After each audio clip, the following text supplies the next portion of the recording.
अस्सलामुअलैकुम दोस्तों, क्या हाल चाल है जी। सारे भाई ठीक ठाक है। लो प्यारे भाई, ये कसूरी जोड़े का शौक करवाने लगा हूँ। ये मादी का शौक करें आप, बहुत ही लाजवाब मादी है, कसूरी कबूतरी है मेरे भाई। ये वाली ये आंख का शौक कर लें आप।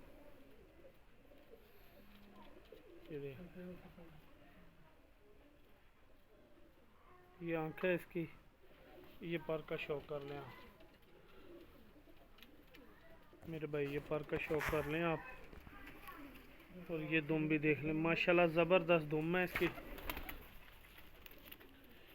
और ये पंजे हैं, छोड़ के आपको शौक करवाता। लो प्यारे भाई, ये नार है, वो मादी थी, ये नार है कसूरी। ठीक है, ये नर है। ये नर के पर का शौक कर लें आप।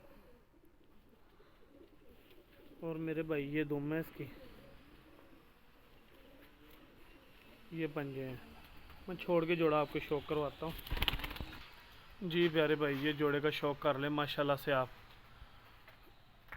बहुत ही लाजवाब जोड़ा है। पिछली मादी है, अगला कबूतर है। बहुत ही आउट क्लास जोड़ा है ये। जिस भाई की समझ में आए मेरे साथ रब्ता कर ले। लोकेशन लाहौर की है।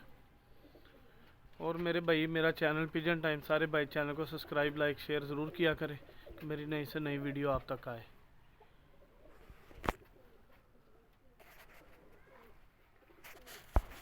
बहुत ही आउट क्लास चीज़ें हैं ये जोड़ा माशाल्लाह से।